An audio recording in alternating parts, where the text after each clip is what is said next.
my tenure, of course, I'll be driving forward on the initiatives which the board has set.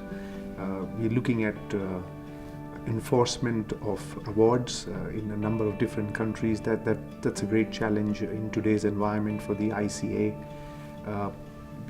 To engage with various associations, whether they are building new relations or even maintaining the old ones. We're living in a very constant changing environment, so we have to have a greater connect. The other large challenge is to ensure that we are able to reduce the number of defaults which we have seen over the last 2 years, and even to reduce the ICA default list. And we are trying that through a lot of awareness in terms of programs, in terms of training, educating, traveling to different number of countries, meeting people from various industries, whether it's spinning, whether it's agents, and even merchants. So I think this is a constant process. We do not have overnight solutions to the problems we are facing, but we remain optimistic as we take things ahead. We are on the right path.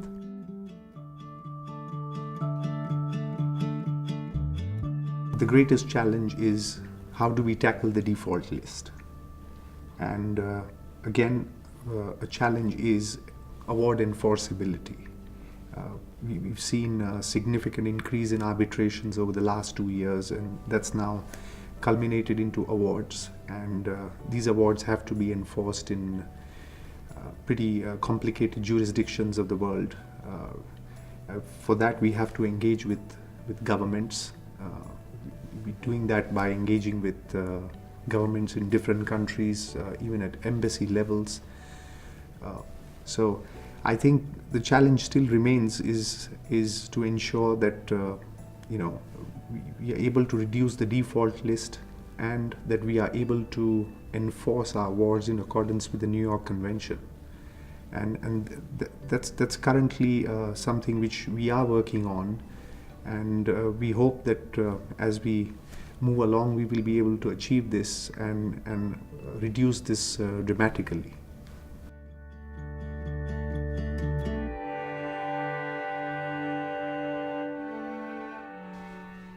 The ICA, I think, needs to move from just producing awards, arbitration awards, to moving to be able to enforce these awards. That is a critical aim for the association.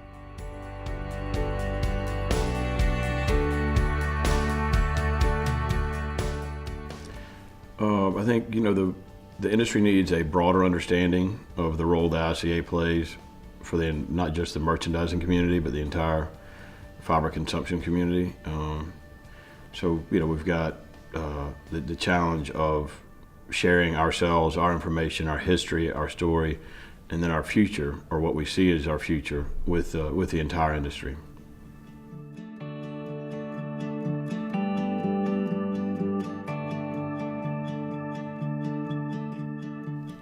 Well, most importantly, through education and engagement.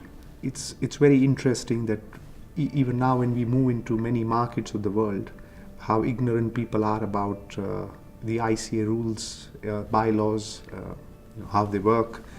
So I consider that educating people in various markets who are involved in the cotton trade across the chain is extremely important. It all starts there.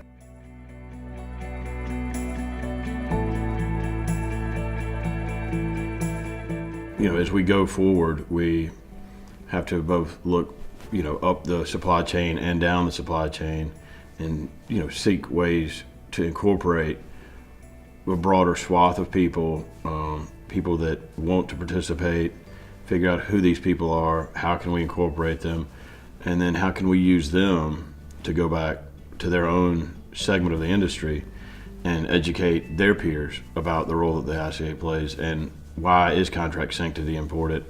What does it have to do with the future of not just the entire industry, but with your own business? How does sanctity offer you protection? And what's in it for you, because there is a huge opportunity in contract sanctity for every player along the path or in the process, but not everybody has had the opportunity to learn what that opportunity is or to understand what that opportunity is.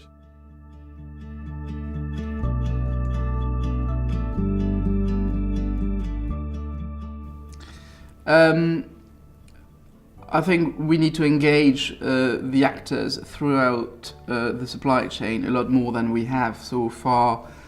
We move from being a kind of merchant association to trying to involve suppliers, growers, farmers, and spinners. And I think we need to expand this into retailers and down the supply chain, so that we are a lot more encompassing in ensuring that the sanctity of contract is applied not only at the raw cotton stage, but down the supply chain. The more and more people we are able to bring in as members, explain to them what our rules and bylaws are about, what we stand for. I would hope in the coming years we are able to create a safer trading environment.